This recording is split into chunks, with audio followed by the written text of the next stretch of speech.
Aprenda isso, olhe para mim, aprenda isso. O diabo se alimenta de pecado. Para ele entrar na vida de alguém, o pecado deve ser celebrado. E tem muita gente vivendo pecado em secreto, que por fora, a mamãe dizia, por fora bela viola, por dentro pão bolorento. Tem muita gente vivendo em pecado, achando que o mundo espiritual não vê.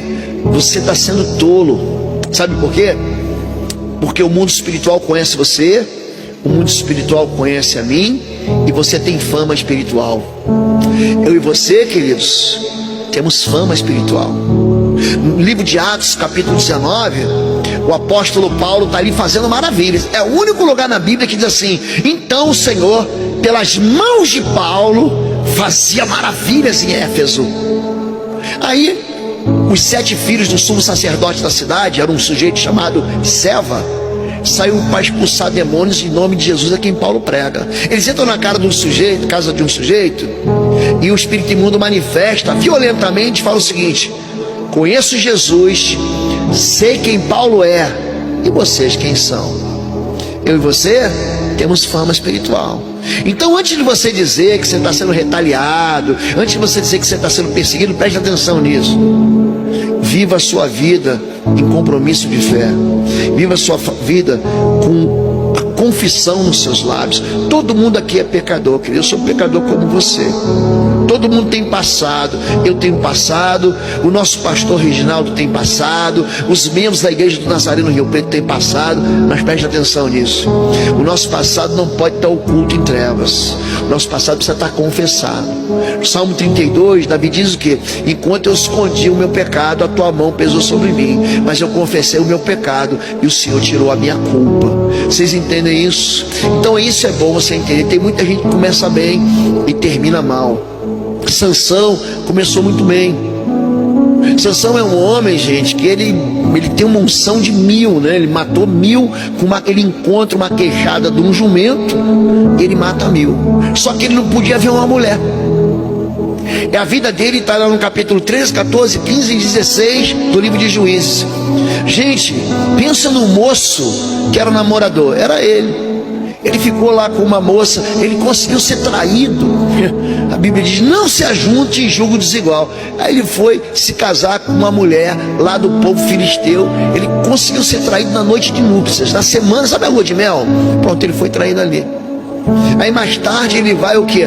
Afogar as suas mágoas com uma prostituta em Gaza. E aí ele se apaixona por outra prostituta chamada Dalila. Dalila era uma cortesã, ela estava ali por dinheiro. Cuidado, é muito importante. Eu vou falar mais pertinho de você.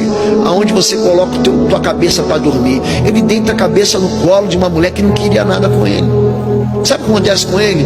Ele termina cego, ele termina girando o moinho, ele termina algemado. Ele perdeu o propósito. Andar em círculos na vida é gente que perde o propósito. É um homem que começa bem, é um homem que vence. Ele foi a maior dor de cabeça para os seus inimigos. Ele tem vitórias maravilhosas no campo pessoal, mas são derrotas sucessivas no campo espiritual. Quer dizer, o mundo espiritual conhecia ele. A vida dele termina como? Ele termina que nem Saul, se matando. Se você pega capítulo 16, verso 20, ele vai dizer o seguinte, de Juízes, ele vai dizer o seguinte: mais uma vez sairei como dantes e me livrarei. Mas aí a Bíblia emenda assim: mas ele não sabia que o Senhor o havia abandonado. Então tem muita gente que pensa que é evangélico, que é crente, porque foi batizado nas águas. Querido, o Espírito Santo vaza, meu irmão. E você precisa entender isso. Quando a nossa vida é uma vida de iniquidade. Vocês estão entendendo isso agora? Então, trabalhar com libertação vai exigir de você só uma coisa: seja marido de uma só esposa, seja esposo de uma só mulher. Honre teu pai e tua mãe, para que tudo te vá bem e os teus dias sejam longos sobre a face da terra. A Bíblia não diz que você vai ser perfeito, não é nada disso. Mas a Bíblia diz que você vai ser santo, ou seja, separado para Deus. A Bíblia diz que quando você errar, o pecado não pode encontrar um lugar aconchegante na sua vida, não pode encontrar um abrigo confortável. O pecado é algo que nem terra no olho. Enquanto você não tira aquela terra no olho, assopra aqui para mim, você não sossega. Entenderam isso? Você não pode viver uma vida de iniquidade achando que vai vencer as trevas. Sabe por quê? Porque as trevas, elas habitam dentro de uma lixeira. Sabe mosca? A mosca é atraída por aquilo que é podre. É por isso que Satanás é denunciado em Lucas capítulo 11 como Beelzebu, o príncipe dos demônios. Sabe o que quer dizer Beelzebu? Quer dizer Deus das moscas, Senhor do esgoto, Senhor da sujeira. Os piores casos de libertação que eu enfrentei, gente, já fiz libertação com babalorixá, com satanista, com bruxo, com mago, com gente que saiu da Umbanda, da Quimbanda, do Candomblé. Gente, já fiz libertação com todo tipo de gente. Sabe quais são os demônios mais resistentes? Não são as legiões, são os demônios que são convidados na vida da pessoa. São pecados que a pessoa gosta de pecar. São pecados que ela pensa que não tem problema. Eu conto assim muitas experiências que eu tive de libertação. Pecados da amargura. Eu não vou perdoar. Pronto. É ali que ele está.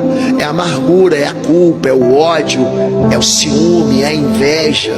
Isso são pecados que ninguém vai ser excluído da igreja por causa disso. Ele vai guardar um ódio seletivo no coração dele. Você exclui quem cai no pecado da imoralidade, né? Quem comete um crime, essas pessoas são excluídas da igreja. Mas quem guarda e abriga no seu coração pecados secretos, esses são os piores demônios que tem. Você não tem dificuldade, é muito interessante quando o pecado ele é ostensivo, não tem problema, são os pecados secretos. Por quê? Porque Satanás ele habita num lugar de escuridão. É por isso que a gente liga Satanás ao ocultismo. O que é ocultar? É esconder a verdade.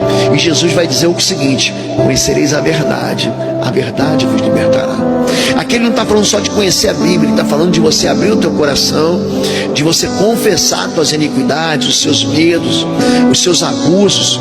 A gente está hoje vivendo um tempo que você olha para a igreja e o que tem de gente que foi descartada, foi lançada fora, o que tem de gente que guarda no seu coração ódios secretos, pessoas que foram violadas na infância, foram abandonadas, sofreram tentativas de aborto, cujos pais ofereceram seus filhos, famílias disfuncionais. Gente, os demônios estão entrando na vida das pessoas quando elas são pequenas. É lógico que chega aquela fase da adolescência, da juventude, em que os pecados eles começam a ser escolhidos. A pessoa toma uma decisão de pecar. Eu vou ali fazer uma consulta no terreiro de ocultismo, eu vou ali fazer um trabalho enterrado, eu vou ali no lodo, na lama, eu vou fazer um pacto de sangue. Tem muita gente que faz isso em nome da ganância, em nome do prazer, enfim. Mas muita gente, é muito comum eu orar pelas pessoas e o demônio falar aqui, eu estou aqui desde o ventre da mãe, eu estou aqui desde a infância. Aliás, em Marcos 9:22, Jesus, um pai, e também Mateus 17, é o mesmo texto, Mateus 17, Marcos 9, um pai traz uma criança endemoniada. Ele fala o seguinte, eu trouxe o meu filho aos teus discípulos, eles não conseguiram expulsar o demônio. Jesus, me traz o menino aqui. Quando aquele menino, a Bíblia diz que o Espírito viu Jesus. Aprenda isso. A Bíblia diz que aquele demônio viu Jesus, o sacudiu violentamente e caiu no chão. Aí Jesus pergunta, desde quando acontece isso? Marcos 9:22, você pode ler na sua Bíblia. Ele fala assim, desde a infância do menino. Quer dizer, a impressão que a gente tem é que era um jovem, e desde bebezinho, desde pequenininho, aquele demônio atormenta a vida dele. Então são pessoas que estão sendo perseguidas por isso há anos. Entendem agora?